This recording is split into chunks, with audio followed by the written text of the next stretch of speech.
Pondok pesantren Al-Khozini di Sidoarjo, Jawa Timur ambruk hingga menimbun ratusan santri. Proses penyelamatan berlangsung dramatis.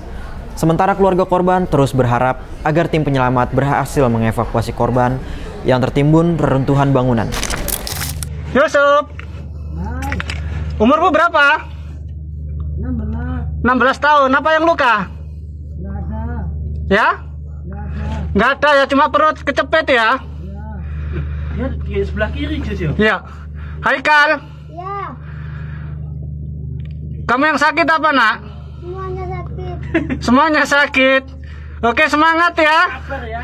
Sabar. Ini yang satu sudah selamat. Kamu sabar ya. Sabar ya, nak ya. Aku Ajis dari Rescue Surabaya ya. Sabar ya, ini usaha. Ini dulu aja. Nak, sabar ya. Oke.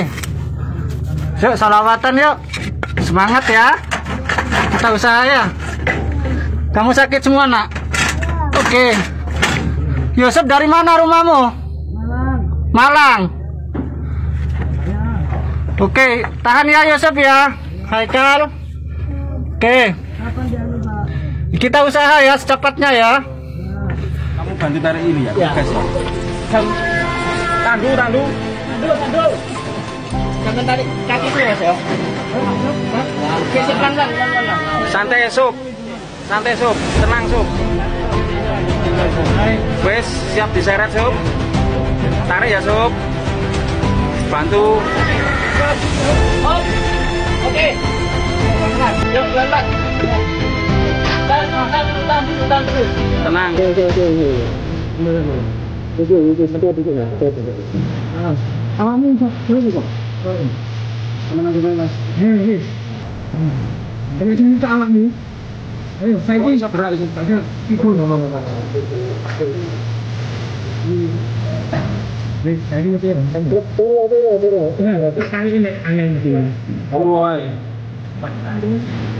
Di luar. Awal kepala. Terus ya, pegang. Kemana-mana.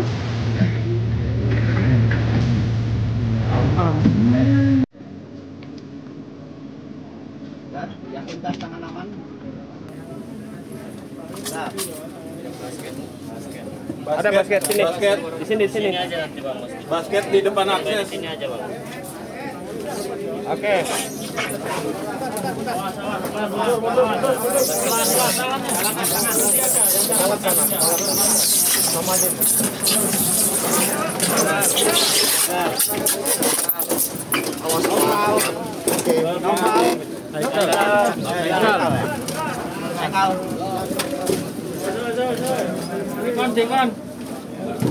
Sempat berpikir anak itu tidak ada ketika waktu itu kan mau pengambilan, habis itu runtuh lagi.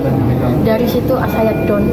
Aduh, anakku udah ada 80%. Saya pikir tidak ada, tapi bismillah, anakku kuat gitu.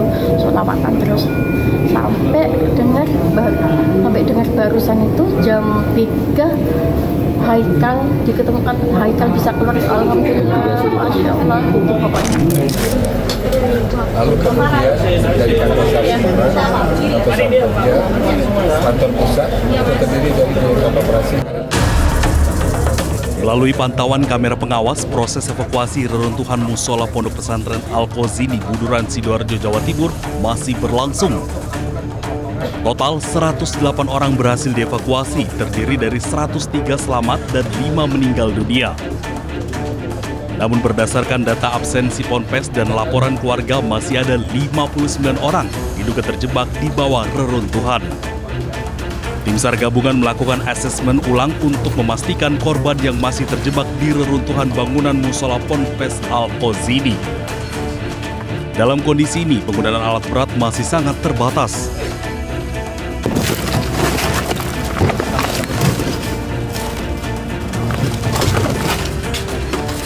Struktur bangunan yang ambruk dinilai rapuh dan berpotensi longsor jika terguncang, dan apabila dipaksakan, dikhawatirkan justru mengancam nyawa.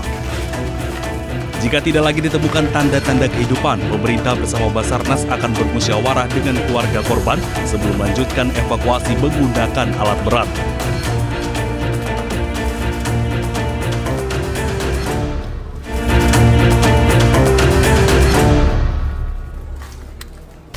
Selanjutnya gimana selanjutnya setelah tidur itu? Bangun tidur kayak ada gempa. Terus Lari, terus pingsan, kena batu mungkin. Bangun-bangun kayak udah gelap. Di sebelah ada teman-teman. Aku tanya, kenapa? Musolanya roboh tadi, kayak ada gempa. Udah, gitu. Selama 3 hari itu kamu ada yang ngasih minum atau gimana? Gak tahu, tapi di mimpiku aku minum lewat kayak selang-selang. Tapi enggak ya, di nyatanya enggak tidur. Itu hanya mimpi tapi ya? Ya, mimpi tapi kayak asli minumnya rasanya. Selain mimpi minum itu, mimpi kemana aja?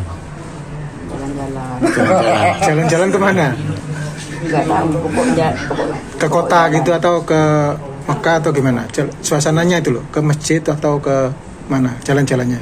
Kayak di jalan-jalan yang lampunya mati, terus lurus, nggak tahu gelap kemana. gitu ya? Iya. Naik apa jalan-jalannya? Pickup. Direktorat Reserse Cyber Polda Metro Jaya berhasil menangkap hacker Bjorka setelah membobol 4,9 juta data nasabah bank swasta. Tersangka juga mengaku memiliki data sejumlah perusahaan untuk diperjualbelikan secara ilegal.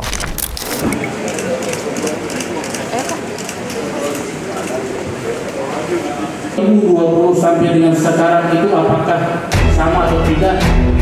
Pria berinisial WFT ini ditangkap petugas Direktorat Reserse Cyber Polda Metro Jaya di Kecamatan Kakas Barat, Minahasa, Sulawesi Utara akhir September lalu. Ia diringkus setelah mengaku membobol 4,9 juta data nasabah sebuah bank swasta dan mengaku sebagai hacker dengan nama akun Bjorka, seorang hacker yang paling dicari di Indonesia. Sebelum ditangkap, tersangka beberapa kali mengganti nama akun, mulai dari Bjorka, Skywave, Sin Hunter, hingga Opposite 6890. Dari hasil pemeriksaan, motif tersangka membobol data nasabah adalah untuk pemerasan. Pelaku ini dengan menggunakan akun X yang mengatasnamakan Bjorkanesia itu memposting dengan tampilan salah satu akun nasabah bank swasta dan mengirimkan pesan juga ke akun resmi bank tersebut dan mengklaim bahwa sudah melakukan hack kepada 4,9 juta akun database nasabah. Sebelumnya tersangka diketahui sudah beraktivitas di media sosial dengan nama akun Bjorka sejak tahun 2020. Tersangka kini mendekam di tahanan Polda Metro Jaya dan terancam hukuman 12 tahun penjara.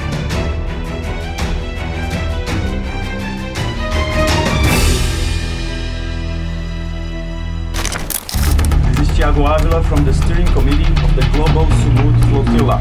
Kapal perang Israel menyergap rombongan kapal kemanusiaan Global Sumud Flotilla yang membawa bantuan ke Gaza. Salah satu kapal utama GSF, Alma, dilaporkan dikepung Angkatan Laut Israel secara agresif. Bahkan Israel juga menyemprotkan water cannon. Penyergapan dilakukan di 131 km menuju pesisir jalur Gaza. Setidaknya 3 dari 44 rombongan Global Sumud Flotilla ditangkap Israel bersama ratusan aktivis di dalamnya, termasuk Greta Thunberg. Assalamualaikum, laporan dari Global Sumud Flotilla garis depan. Saat ini sedang terjadi intercept penyergapan secara ilegal oleh Israel terhadap kapal-kapal terdepan GSF yang sudah dikonfirmasi tertangkap sejauh ini 3 kapal, Sirius, Karma, dan Alma, dan Israel terus dengan gencar melakukan serangan ke kapal-kapal lain. Penyergapan ini merupakan bentuk ilegal dari Israel. Sebelumnya Israel juga telah menggagalkan bantuan kemanusiaan ke Gaza pada bulan Juni dan Juli lalu. Pelatih Timnas Indonesia Patrick Kluivert resmi memanggil pemain untuk laga putaran keempat kualifikasi Piala Dunia 2026 zona Asia. Para pemain Timnas akan melakoni laga melawan Arab Saudi dan Irak.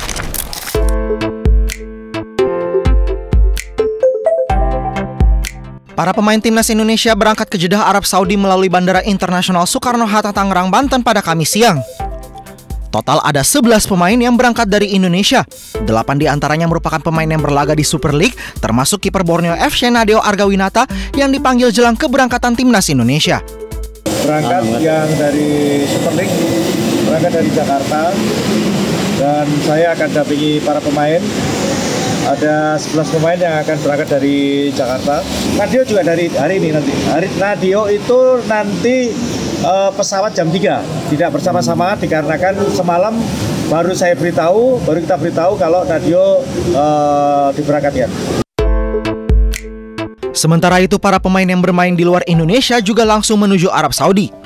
Setibanya di sana, para pemain menjalani tes medis sebelum bergabung dengan tim untuk menjalani pemusatan latihan persiapan putaran keempat kualifikasi Piala Dunia 2026 zona Asia.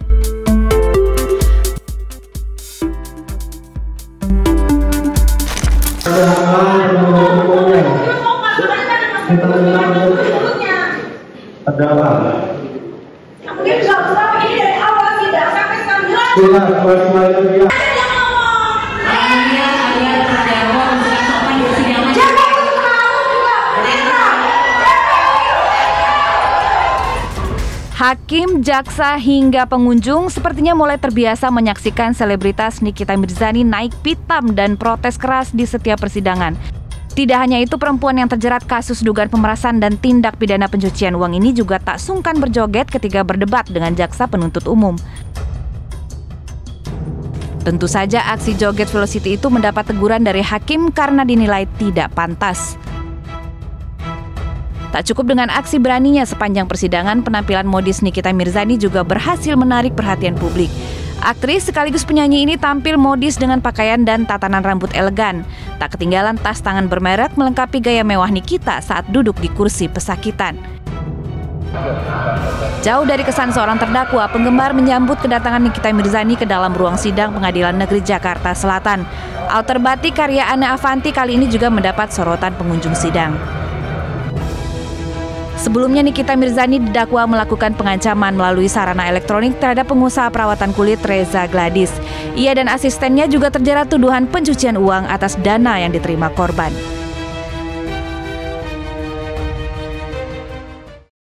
Dapetin juga konten-konten menarik lainnya hanya di channel YouTube Buletin Ayus GTV, pilihan terbaik keluarga Indonesia.